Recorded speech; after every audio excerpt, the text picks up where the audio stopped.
Hey there, guys. This is Cole. Welcome back to another movie review.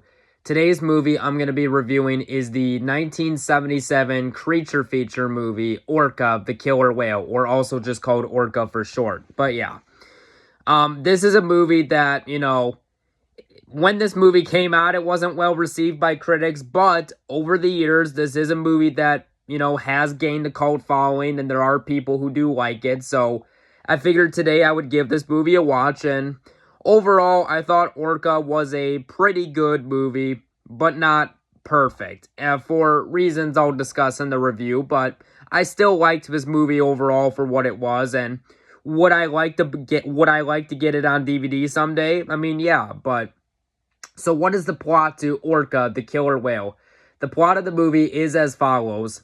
When an orca is terrorizing the ocean, Captain Nolan wants to catch this so the plot of the movie is as follows. When an orca is wreaking havoc across the ocean frontier towards citizens, Captain Nolan wants to capture this killer whale to get money. So that's basically the simple plot synopsis to the movie. And I will say this movie does have a really good cast. You got Richard Harris as the main character, Captain Nolan. You got Bo Derek as Annie. And you got Charlotte Rampling as Rachel Bedford. And I thought that the characters here, while they were not the greatest characters ever written, I thought the characters here were serviceable enough, and I especially like the main character, Captain Nolan, played by Richard Harris. And Richard Harris is a guy who I rather like as an actor. Now, he's not as well known of an actor, but he was in some big movies. The very last movie that Richard Harris starred in before he died was the 2000 historical epic Gladiator, starring Russell Crowe. He basically played the older emperor in that movie, but yeah, so it's nice to see that actor as the lead here from a movie when he was a lot younger, in like his 40s, but yeah, and I will say, very much like Jaws, although maybe not. Now, granted, this movie's no Jaws, but then again, I was not going into this movie expecting it to be. Like, I still thought this movie was pretty good and it was pretty entertaining, but yeah. So let's get into my reviews. So the movie starts off where we are introduced to our main character, Captain Nolan, and, he's basically on a boat, and he's on a boat with some people, and not too far into the movie, like maybe a couple minutes in.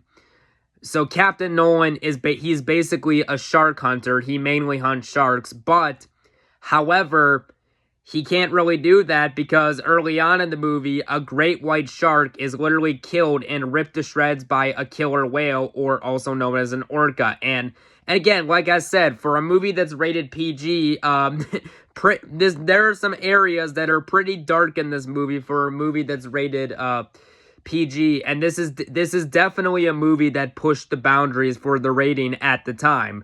Now, maybe not quite to the extent of Jaws, but well, I was like, all right, I was like, okay, that's a bit of a dark way to open the movie, but I like it.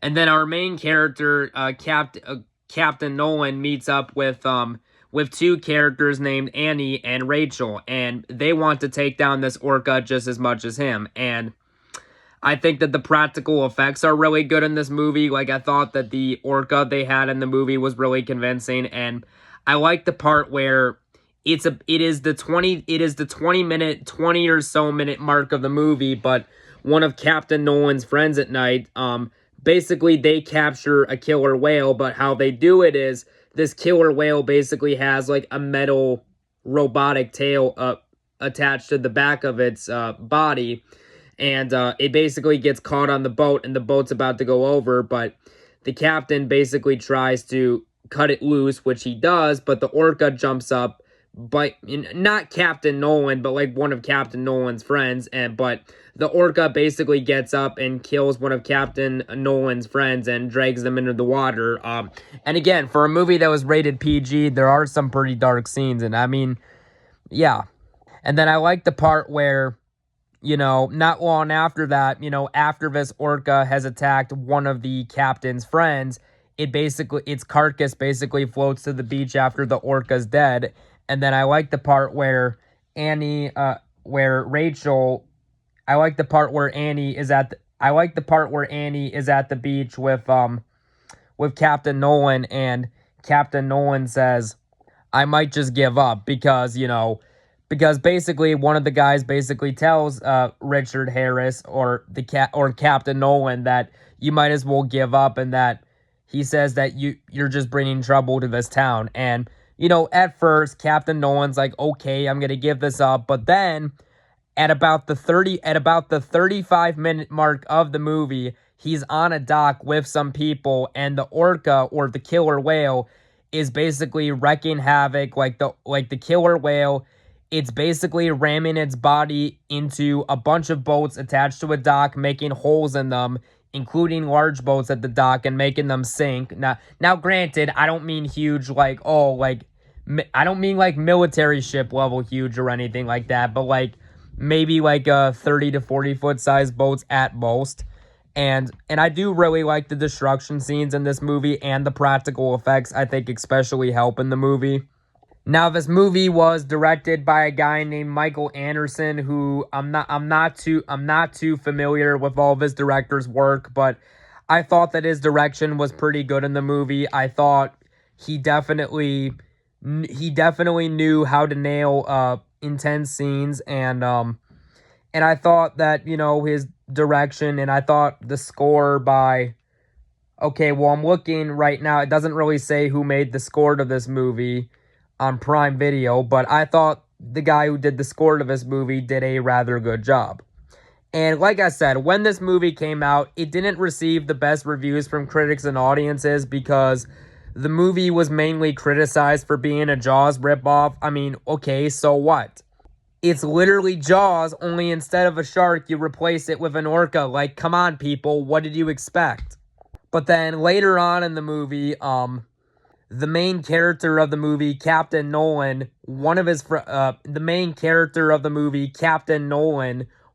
friends named Annie, they're basically inside a house, but keep in mind, this is a house with wooden stilts attached to like the bottom of land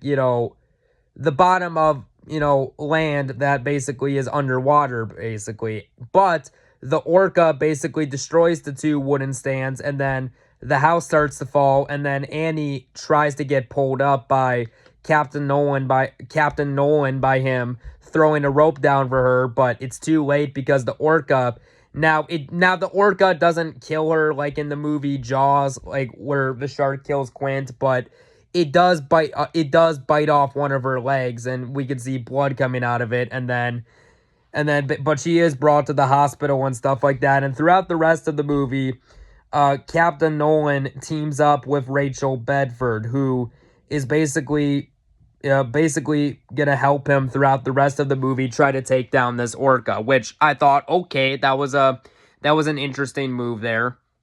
And I do like the finale for the most part. I do think that the movie does have an exciting finale where Captain Nolan and Rachel, they're basically on their boat, but over time it does get the metal on the boat. So basically the entire boat, except for the inside, does get frozen over time, and then they're basically in the Antarctic, but they have to avoid collision with a giant iceberg. So they basically jump and they land on like an ice sheet, but like the orca is still trying to chase down the main characters. But while the orca is doing this, it is looking under the ice to see if it can, the orca is basically looking under the ice to see if it notices the person's feet underneath the ice so it can pop out and attack them. So I'm like, okay, taking that approach, making a killer orca smart, or a killer whale, I thought that was rather smart. And I do like the finale for the most part.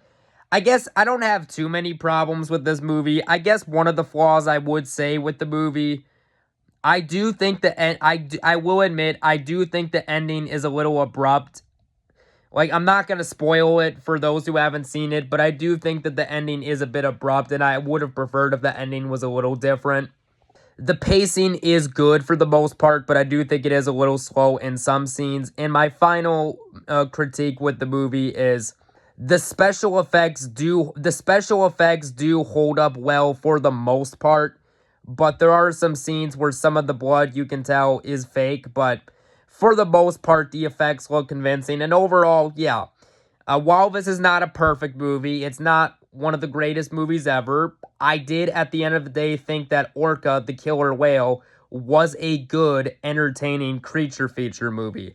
And I am going to give Orca the Killer Whale from 1977 a 7 out of 10. So yeah, thank you guys so much for watching my review. And next up, tomorrow, after work, I will be rewatching the movie because I'm continuing the Jurassic Park reviews. Since I reviewed the first 3 Jurassic Park movies, we will get back into that review series. And next up, we'll be taking a look at Jurassic World from 2015. But until then, we'll catch you guys later. Bye-bye.